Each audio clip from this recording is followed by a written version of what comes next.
The dining room at my father's house was packed with relatives, every seat taken around the mahogany table that had been in our family for 3 generations.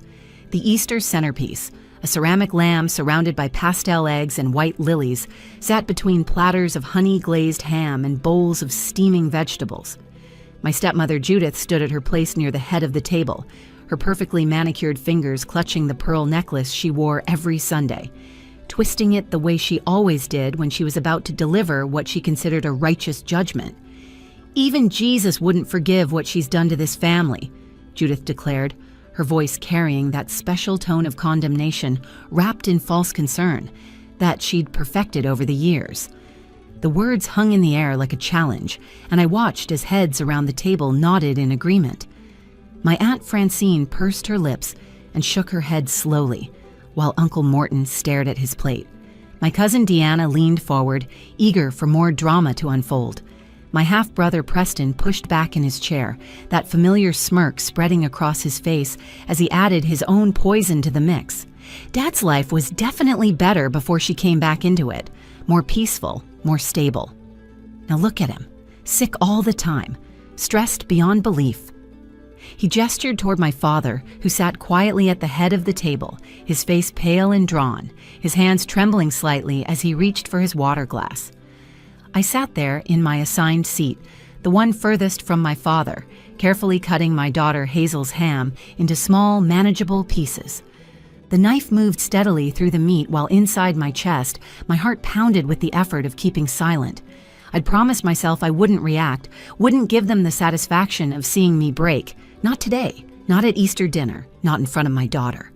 "Mommy, I want more mashed potatoes," Hazel whispered beside me, and I spooned another helping onto her plate, grateful for the distraction, for something normal to focus on while the character assassination continued around me. "The Bible says honor thy father and mother," Judith continued, warming to her theme now that she had an audience. "But some people only come around when they need something, when their own choices have left them desperate." That's when I noticed Hazel had stopped eating. She was looking around the table, her 6-year-old face serious and contemplative, taking in every word, every cruel implication. Before I could distract her, before I could suggest we go wash our hands or take a little break, she pushed back her small chair and climbed up onto it, her Easter dress bunching around her knees, her white patent leather shoes careful on the cushion. "Grandma Judith," Hazel said, her voice clear and strong, cutting through the adult conversation like a bell. Every head turned toward her. "Should I tell Mommy about what you and Preston put in Grandpa's medicine cabinet last week?" The question landed like a bomb in the middle of the Easter table. Judith's hand froze on her pearls. Preston's smirk vanished instantly, replaced by something that looked like panic. My father's water glass stopped halfway to his lips. "When you thought I was napping on the couch," Hazel continued, standing taller now, her small hands on her hips in a gesture she'd learned from me. "When you were whispering about the pills and the papers and making sure Grandpa stayed tired?" The clinking of silverware stopped completely. Even the grandfather clock in the hallway seemed to pause its steady ticking. The smell of ham and sweet potatoes suddenly felt cloying, heavy in the absolute silence that followed my daughter's words. Aunt Francine's mouth fell open. Deanna's fork hovered halfway to her mouth. Uncle Morton set down his wineglass with excessive care, as if afraid any sound might shatter the moment. I looked at my daughter, this brave little girl in her lavender dress with the ribbon sash, standing on her chair like a tiny warrior, facing down an army of adults who should have known better. She wasn't trembling. She wasn't backing down. She was simply standing there, waiting for an answer to her question, as if she'd asked something as simple as whether there would be ice cream for dessert. "What are you talking about, child?" Judith's voice came out strangled, high-pitched, nothing like her usual controlled tone of moral superiority. "The white pills," Hazel said simply. "The ones you put in instead of the pink ones. Preston said it would keep Grandpa from arguing about something important. You said just a little longer until everything was transferred. I remember because you spelled out a big word thinking I wouldn't understand. P-O-W-E-R-O-F-A-T-T-O-R-N-E-Y. But I'm learning to read, and I remembered the letters." My mind was racing. Medical training colliding with maternal instinct, colliding with daughterly fear. I looked at my father, really looked at him for the first time since I'd arrived. The trembling hands I'd attributed to age, the fatigue everyone blamed on stress, the confusion he'd shown lately that Judith insisted was related to my return. Every symptom suddenly rearranged itself into a different, terrifying picture. "Gerald," Aunt Francine whispered, her voice breaking the spell. "What is she talking about?" My father set down his water glass with shaking hands, his eyes moving from Hazel to Judith to Preston, and finally to me. "I don't know," he said slowly, "but I think we're about to find out." Hazel climbed down from her chair with the same careful dignity she'd shown climbing up. She walked around the table, past the relatives who sat frozen like statues, past the Easter lamb centerpiece that now seemed to mock the whole facade of this family gathering, and stopped directly in front of her grandfather. She took his trembling hand in both of her small ones. "I'm sorry I didn't tell sooner, Grandpa," she said, her voice wobbling just a little now. "But Grandma Judith said if I told anyone, she'd make sure Mommy could never visit again. She said she had friends who were judges, and they would believe whatever she told them. But Miss Patterson at Sunday school says lying is wrong, even if grown-ups tell you to do it. And making someone sick is even worse than lying, isn't it?" The room erupted. Francine gasped. Morton stood up so fast his chair tipped backward. Deanna's wine glass knocked over, spreading red across the white tablecloth like blood. And through it all, Judith and Preston sat frozen, their faces drained of all color, their elaborate deception unraveling by the clear, honest words of a 6-year-old child who had decided that protecting her grandfather was more important than keeping adult secrets. 3 months earlier, I'd pulled into my father's driveway with everything I owned, packed into a rental truck, and my daughter, asleep in her booster seat. The February rain was coming down steady, turning the familiar street of my childhood into something that looked both exactly the same and completely different. The divorce papers had been finalized just 2 weeks before, ending 5 years of a marriage that had slowly stripped away everything I thought I knew about myself. My ex-husband Connor had been charming at first, the kind of man who knew exactly what to say to make you feel like you were the only person in the world who mattered. But charm turned to control so gradually I hadn't seen it happening. First, it was suggestions about not visiting my family so often because we needed to build our own life together. Then it became arguments about phone calls to my father, accusations that I was too dependent, too needy, that my family was toxic and holding me back. By year 3, I'd stopped fighting it. By year 4, I barely spoke to anyone from home except for stilted holiday cards that Connor would review before I sent them. The breaking point came when he raised his hand to Hazel. He didn't hit her, but the gesture, the threat of it, while she cowered in the corner crying over spilled juice, shattered whatever spell I'd been under. I filed for divorce the next day, and when the judge awarded me full custody with supervised visitation for Connor, I knew it was time to go home. "Vera, honey, you look so thin," my father had said when he opened the door that rainy February afternoon, pulling me into a hug that smelled like Old Spice and coffee, exactly the way I remembered. "Hi, Dad," I'd managed, feeling 6 years old again instead of 32. He'd aged in the 5 years I'd been mostly absent. His hair had gone completely gray, and there were deep lines around his eyes that hadn't been there before, but his smile was the same, warm and welcoming and without a trace of the judgment I'd expected. "Where's my granddaughter?" he'd asked, peering past me toward the truck. "Sleeping." It was a long drive from Portland. "Well, let's get her inside before she catches cold. Judith's at her book club, but she'll be home soon." That should have been my first warning, the way his face changed slightly when he mentioned his wife, but I was too exhausted and grateful to notice. He helped me carry Hazel inside, settling her on the couch in the living room that had been redecorated in shades of beige and cream. Nothing like the warm blues and greens my mother had chosen before she died when I was 15. Over the next few weeks, I'd thrown myself into rebuilding. I'd gotten the nursing job at Riverside General, working in the cardiac unit where my training from Portland transferred seamlessly. The 12-hour shifts were long, but they meant I had 4 days a week with Hazel, and the pay was enough to afford a small apartment near the good elementary school. "You're working too much," my father said during one of our coffee dates at the diner downtown. His hand shook slightly as he stirred sugar into his cup, and I made a mental note to ask about his medications. I need to prove I can do this, Dad, on my own. You don't have to prove anything to anyone, sweetheart. You're home. That's what matters. But Judith had different opinions, and she shared them freely whenever we gathered for Sunday dinners. A broken home is so hard on children, she'd say, watching Hazel play with her food. Studies show they need stability, routine, a proper family structure. Preston, who'd moved back in after failing out of his third attempt at business school, would always chime in with his own observations. Maybe if you weren't working such crazy hours, Vera, kids need their mothers present, not just physically, but emotionally available. This from a 25-year-old who'd never held a job longer than 3 months and spent his days playing video games in my father's basement. I'd noticed changes in my father beyond the normal aging. He'd always been sharp, quick with jokes and stories, but lately he seemed foggy, confused about dates and appointments. It's the stress, Judith explained to anyone who asked.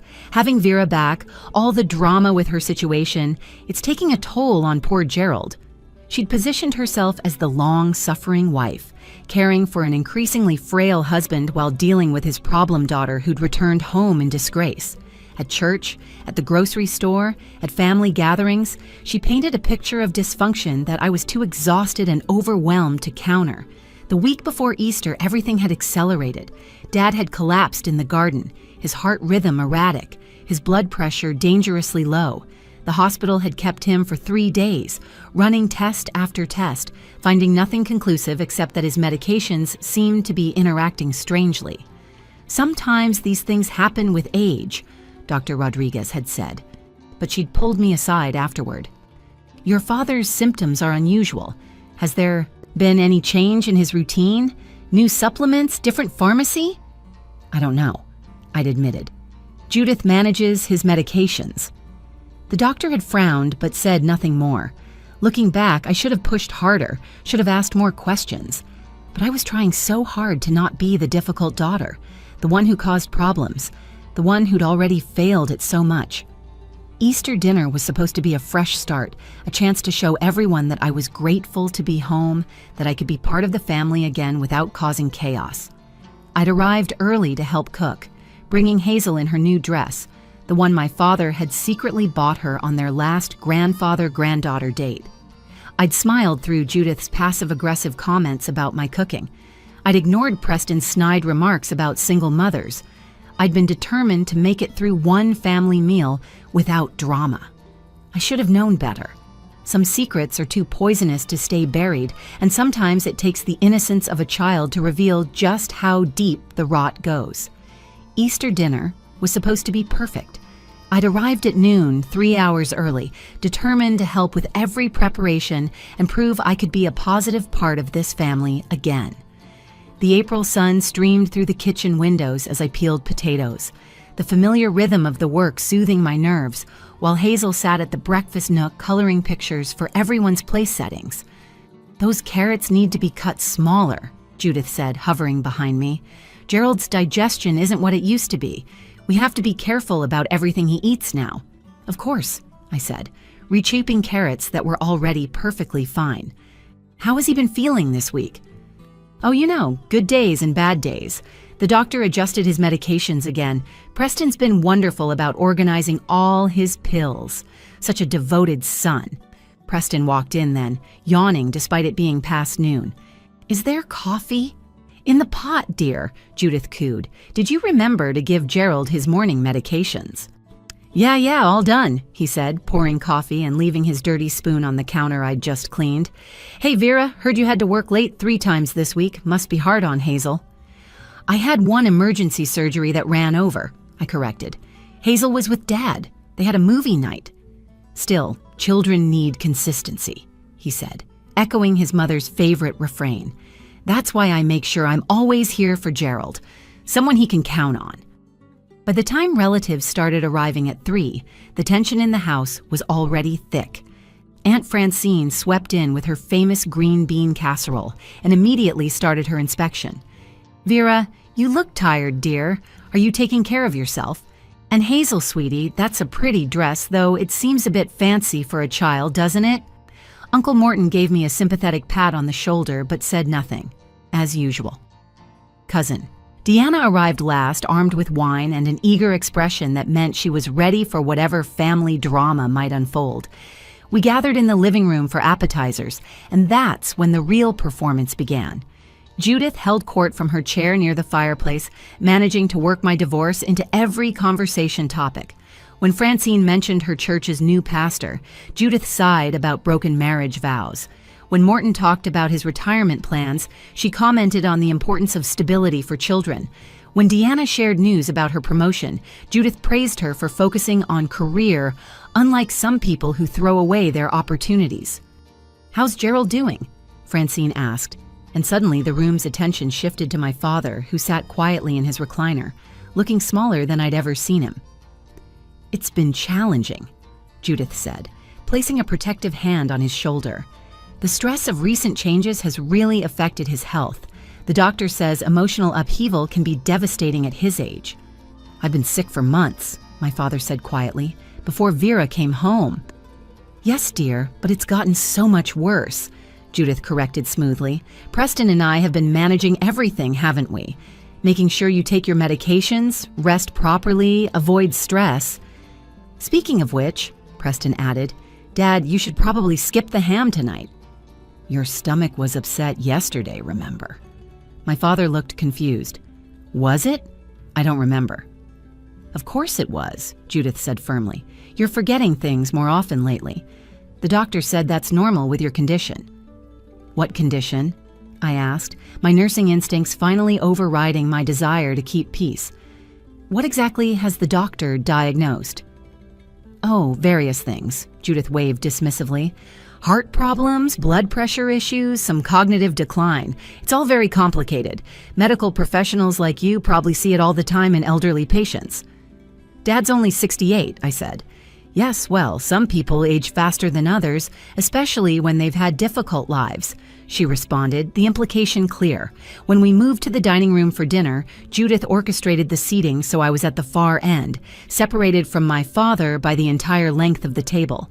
Hazel sat beside me, quietly observing everything with those watchful eyes she'd developed during the last turbulent years with Connor.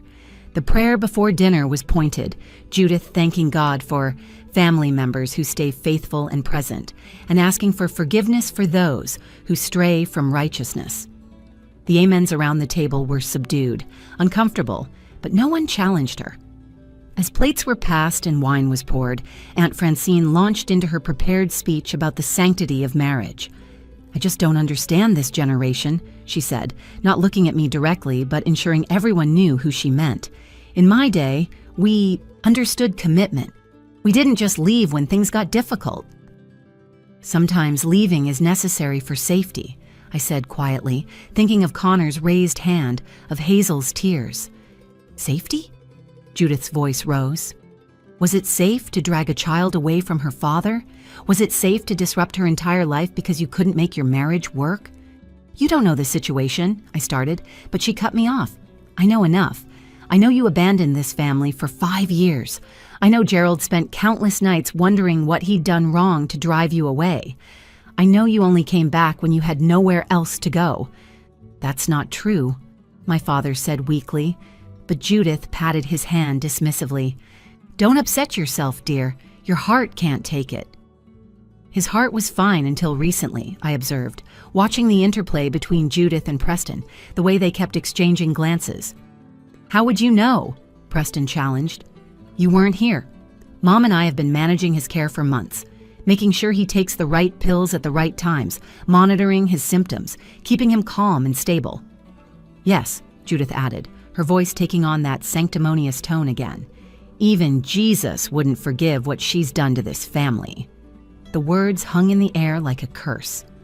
Several relatives nodded, Francine pursing her lips in agreement, Deanna leaning forward eagerly to catch every word of the unfolding drama.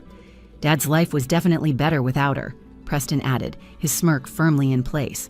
"More peaceful, less complicated. Now look at him, declining rapidly since she returned." I sat there cutting Hazel's ham with mechanical precision, my jaw clenched so tight it ached. Every instinct screamed at me to defend myself, to point out the holes in their story, to demand real answers about my father's sudden decline. But I'd learned with Connor that fighting back sometimes made things worse, that staying quiet could be a form of survival. That's when I felt Hazel's small hand on my arm, her voice cutting through my spiral of thoughts. "Mommy, why is everyone being mean to you?" The question was innocent, clear, and it sliced through the adult pretensions like a blade. Everyone turned to look at my 6-year-old daughter, this small truth-teller in her lavender dress, and for a moment the masks around the table slipped. I saw uncertainty in Francine's eyes, discomfort in Morton's expression, even a flicker of shame in Deanna's face. But Judith recovered quickly, her voice syrupy sweet. "Oh, honey, we're not being mean. We're just having an adult conversation about complicated things." Hazel looked at her grandmother with those serious eyes that had seen too much for her age. "Miss Patterson says when people say mean things about someone who isn't doing anything wrong, that's called bullying. And bullying is always mean, even when adults do it." I set down my fork with deliberate care, the soft clink against the china, plate the only sound in the room. My hands moved to my napkin, folding it precisely as I prepared to do what I'd done so many times before. Retreat. Take Hazel and leave quietly, avoiding further confrontation, protecting my daughter from another scene of adult cruelty. It was the same pattern I'd followed with Connor for years, the same response Judith expected from me now. "Hazel, sweetheart, let's go wash your hands," I said softly, already pushing back my chair. "But my hands aren't dirty, Mommy," Hazel replied, her voice still carrying that clear, innocent tone that had just called out the entire table. "And neither are yours. Why do we have to leave? We haven't had dessert yet. Grandpa said there would be lemon cake." "Sometimes it's better to leave before dessert," I said, reaching for her hand. But Hazel pulled away, something fierce and determined flashing in her young eyes. "No, Mommy, you always do this. When people are mean, you just leave, but that means the mean people win." "Hazel, this isn't the time," I started, aware that every eye in the room was on us. "When is the time?" she asked, and the question hit me like a physical blow. Daddy was mean and we left, but these people are being mean too, and they're telling lies about you. Grandma Judith is lying. Judith's face flushed red, her hand going to her pearl necklace. "Young lady, I don't appreciate being called a liar by a child who doesn't understand adult situations." "But I do understand," Hazel insisted, standing up on her chair now, gaining height as if it would give her words more power. "I understand that you told Mommy not to visit. I heard you on the phone last Christmas.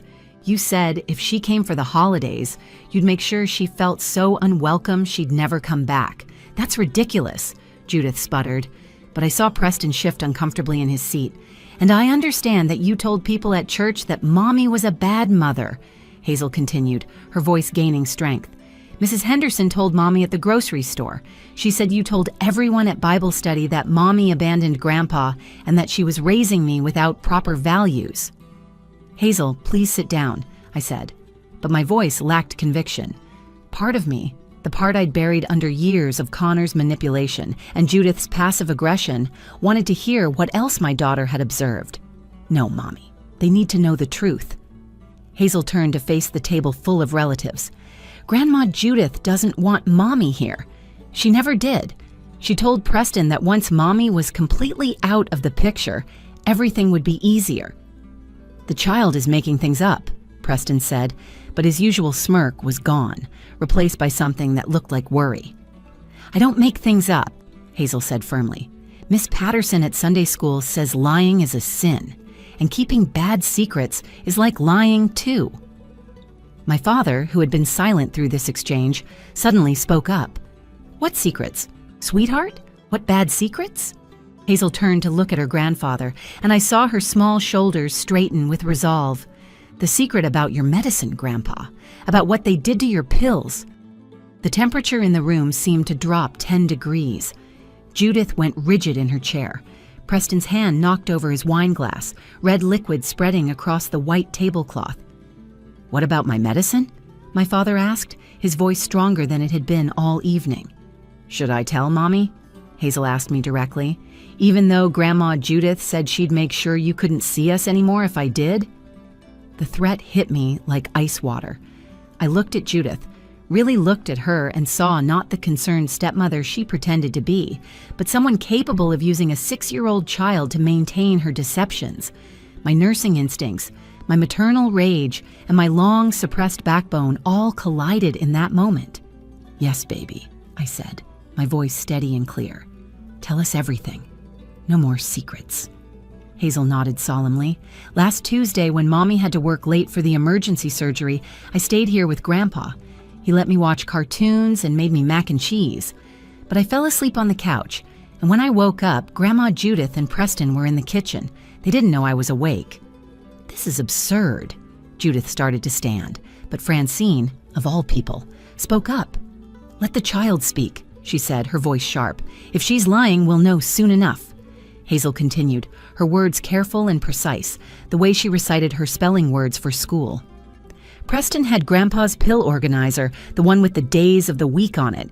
He was dumping out pills into a plastic baggie. Pink pills.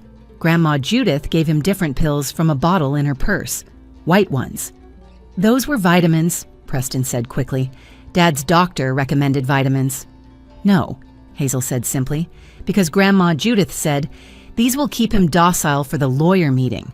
I didn't know what docile meant, so I remembered it to look up later. It means easy to control." My medical training kicked in fully now. Docile. Sedatives. The symptoms I'd been seeing in my father suddenly formed a clear, terrifying picture.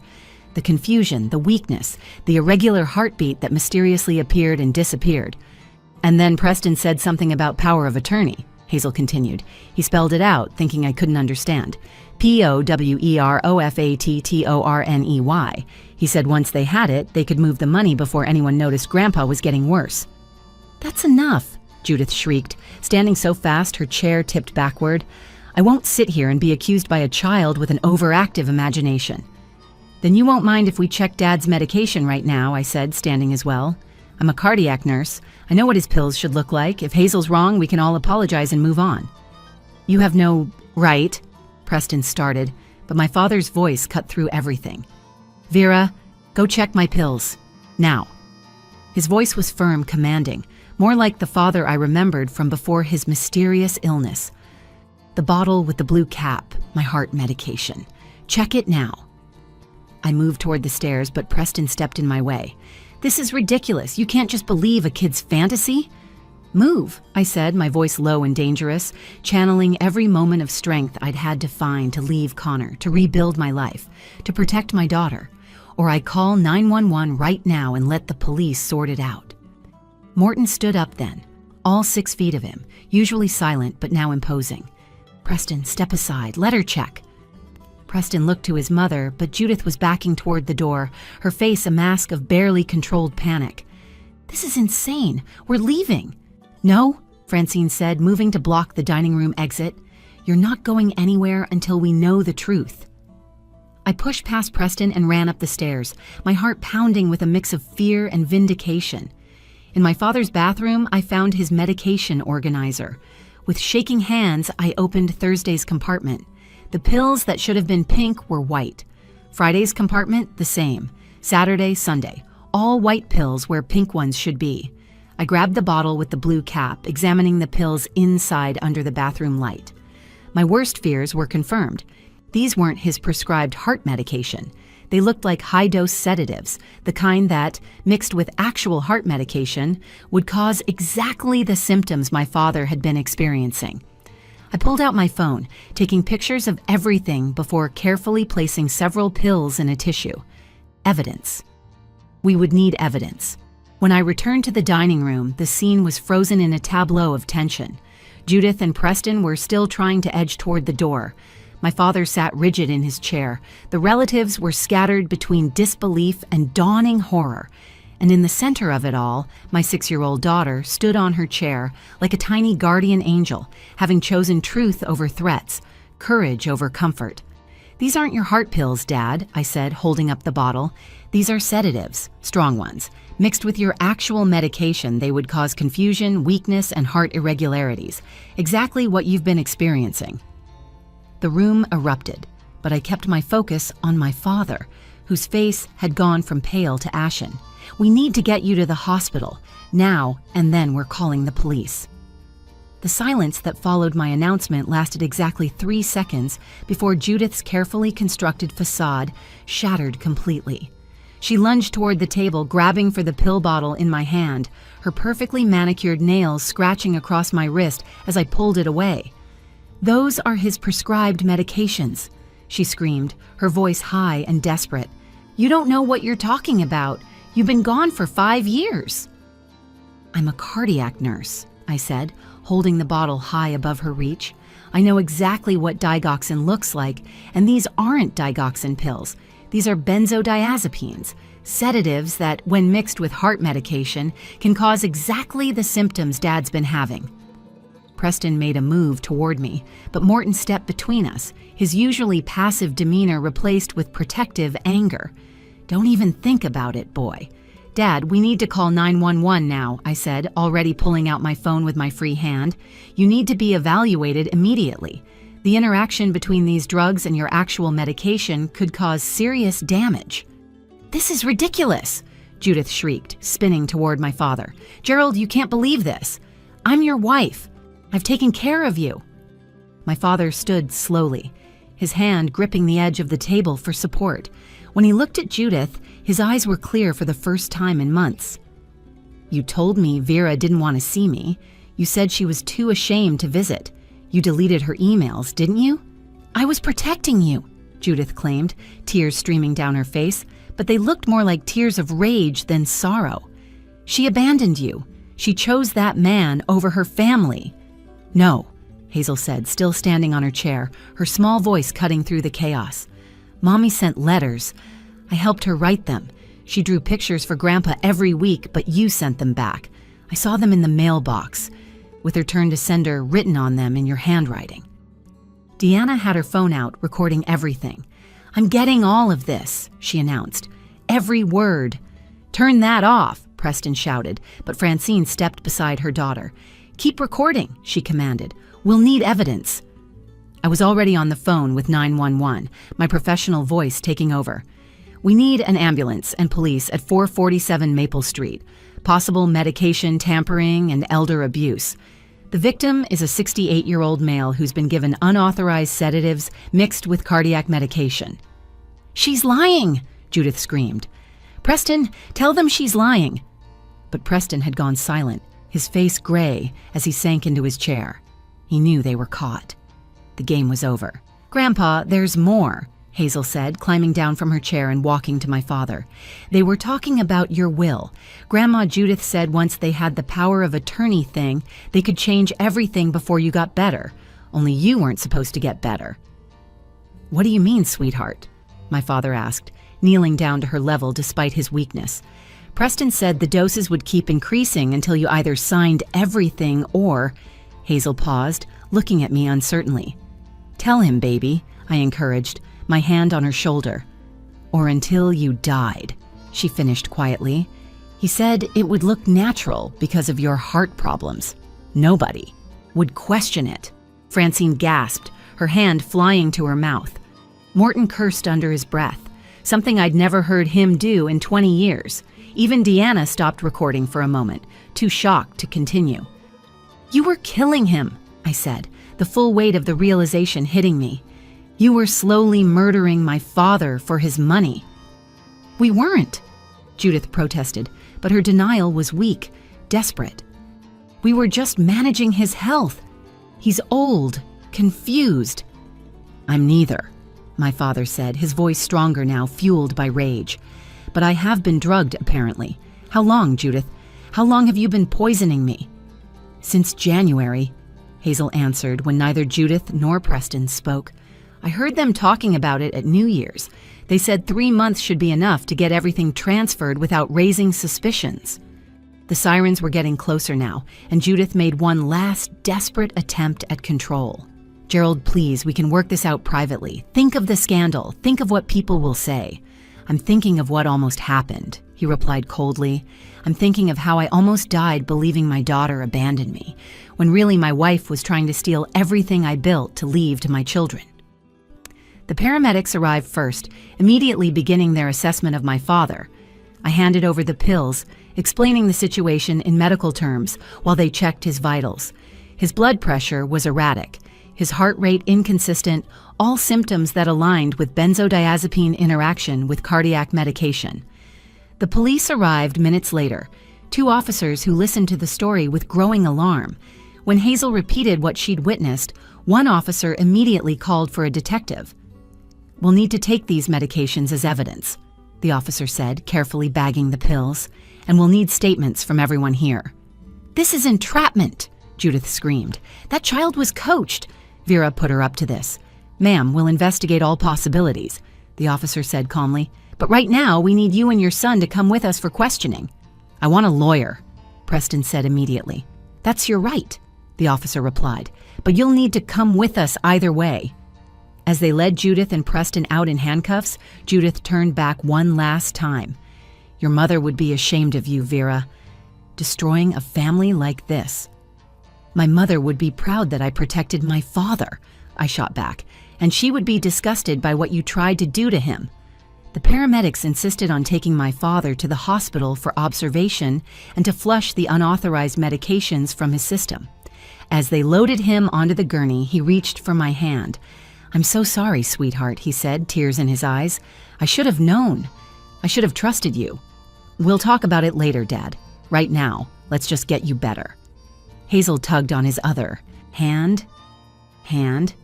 "Grandpa, are you mad at me for telling?" He pulled her close, kissing her forehead. "You saved my life, little one. You're the bravest person in this whole family." As the ambulance pulled away, I stood in the driveway holding Hazel's hand, surrounded by shell-shocked relatives. The Easter dinner had been destroyed, the family secret exposed, and 2 people who'd pretended to be caregivers were heading to jail. "Mommy," Hazel said quietly, "was I wrong to keep the secret for so long?" I knelt down to her level, looking into those wise young eyes. "You told the truth when it mattered most. You spoke up when someone you loved was in danger. That takes incredible courage, especially when adults threatened you." "Grandma Judith isn't really my grandma, is she?" Hazel asked. "No, baby, she's not. Family isn't just about who you're related to or married to. It's about who protects you, who loves you honestly, who stands up for what's right, even when it's scary." Francine approached us then, her face tear-stained and remorseful. "Vera, I owe you such an apology. We all do. We believed her lies, every one of them." "You didn't know," I said, though part of me wanted to ask why they'd been so ready to believe the worst about me. "No, we should have questioned it. You were never the person she described. And this precious child?" She looked at Hazel with wonder. "She has more integrity than all of us adults combined." 3 weeks later, I sat in my father's living room, but it looked nothing like the somber space Judith had created. The heavy curtains were gone, replaced with sheer white ones that let the morning light flood in. The stiff beige furniture had been donated to charity, and now comfortable, colorful pieces filled the room. My mother's paintings were back on the walls, and fresh flowers sat on every surface, just like she used to arrange them. Dad looked like a different person entirely. His color had returned, his hands were steady, and his eyes were sharp and clear. The proper medication, combined with the removal of the sedatives, had restored him to the father I remembered from my childhood. He was reading a story to Hazel, doing all the voices, making her giggle the way he used to make me laugh when I was her age. "The district attorney called this morning," Dad said, looking up from the book. "Judith and Preston took the plea deal. 5 years for elder abuse, fraud, and attempted murder. They'll serve at least 3. "That's less than they deserve," I said, curling my legs under me on the couch. "It's enough," he replied. "They've lost everything. The divorce was finalized yesterday. She gets nothing, not even the car she loved so much, and Preston's facing additional charges for prescription fraud. Turns out he'd been stealing and selling my medications for months before they started the sedative scheme." The investigation had revealed the full extent of their plan. They'd been slowly transferring money from Dad's accounts, had already changed several beneficiaries on his insurance policies, and were days away from getting power of attorney when Hazel exposed them. The detective said if they'd succeeded, Dad would have been dead within 2 months, and it would have looked like natural causes. I keep thinking about how ready everyone was to believe her lies about me, I admitted, watching Hazel draw at the coffee table. Fear and shame are powerful tools, Dad said. She knew exactly how to manipulate everyone's existing prejudices. Your divorce made you an easy target. She painted herself as the devoted wife and me as the abandoned father. People want simple stories, even when the truth is complicated. Aunt Francine had called every day since Easter, apologizing profusely. She'd even started defending me at church when people gossiped, telling everyone how Judith had fooled them all. Morton had helped Dad find a good lawyer to untangle the financial mess. Even Deanna, for all her love of drama, had become a fierce advocate, sharing the video she'd recorded to prove to doubters what really happened. "You know what I keep thinking about?" Dad continued. "How Hazel knew something was wrong and held on to that truth, even when threatened. Most adults would have been too scared to speak up." "She gets that from you," I said. "You always taught me to stand up for what's right." "I forgot that lesson for a while," he admitted. "I let Judith convince me that keeping peace was more important than seeking truth. I won't make that mistake again." Hazel looked up from her drawing. "Grandpa, are you going to get married again?" He laughed, a real deep laugh that I hadn't heard in years. "No, sweetheart, I think I'll just focus on being the best grandpa possible. Speaking of which, I've been thinking. Vera, that apartment you're renting is too small. Why don't you and Hazel move in here? This house is too big for just me, and I'd love to have you both close." "Dad, are you sure?" I asked, though my heart leaped at the offer. I've never been more sure of anything. We lost 5 years because of lies and manipulation. I don't want to waste another day. We moved in the following week. The house that had felt like a prison under Judith's rule became a real home again. Hazel's artwork covered the refrigerator, her toys scattered across the living room. The formal dining room where that horrible Easter dinner had taken place became Hazel's art and homework station. We ate meals together at the kitchen table, laughing and talking without fear of judgment or hidden agendas. My father's health improved dramatically. Within a month, he was gardening again, taking Hazel to the park, even joining a seniors tennis group. The doctor was amazed at his recovery, though she said she'd seen similar cases where removing toxic medications and toxic people had miraculous effects. One evening, as I tucked Hazel into bed in what used to be my childhood room, now decorated with butterfly decals and twinkle lights, she asked me a question that stopped me cold. "Mommy, was I wrong to be scared of Grandma Judith?" "No, baby. Your instincts were protecting you. You knew something was wrong even when all the adults missed it." "But I kept the secret for a while because I was scared she'd take you away." I sat on her bed, smoothing her hair. "Sometimes we have to be strategic about when to speak up. You waited until you knew people would listen, when Grandpa could hear you directly. That wasn't keeping a bad secret. That was being smart about revealing the truth. Like how you waited to leave Daddy until you knew we could be safe. Children understand more than we give them credit for. Exactly like that." As I turned off her light, she called out, "Mommy." I'm glad we came home. "Me too, baby, me too." The truth is that Easter dinner taught us all something valuable. Evil doesn't always look like a monster. Sometimes it wears pearls and quotes scripture. Sometimes it smiles while poisoning your coffee. Sometimes it comes from the people who claim to love you most. But truth has a way of surfacing, often through the most unexpected voices. My father recovered fully, and our relationship became stronger than it had ever been. He never missed one of Hazel's school events, never forgot to call just to say he loved us. The family that had been so quick to judge slowly rebuilt around a foundation of honesty instead of appearances. And Judith's final words, that even Jesus wouldn't forgive what I'd done? She was wrong. What I'd done was raise a daughter brave enough to speak truth to power, strong enough to protect those she loved, and wise enough to know that real family isn't about blood or marriage certificates. It's about choosing to stand up for each other, especially when it's hard, especially when there's risk, especially when everyone else is choosing comfortable lies over difficult truths. That's not unforgivable. That's love in its purest, most powerful form. And it's a lesson I'll make sure Hazel never forgets, no matter how many Judiths she encounters in her life. If this story resonated with you, if you've ever had to stand up to toxic family members or found the courage to speak truth when everyone wanted you to stay silent, I'd love to hear about it in the comments below. Your stories matter, and sharing them helps others know they're not alone in these struggles. Please take a moment to like this video if it touched your heart and share it with someone who might need to hear that their voice matters, no matter how small it might seem. Sometimes the youngest, quietest voices speak the loudest truths. And don't forget to subscribe to our channel for more powerful, real-life stories about families, courage, and the unexpected moments that change everything. Hit that notification bell so you never miss a story that might just change your perspective on what real strength looks like. Remember, family isn't about keeping toxic peace. It's about protecting each other, especially when the threat comes from within. Thank you for watching, and I'll see you in the next video.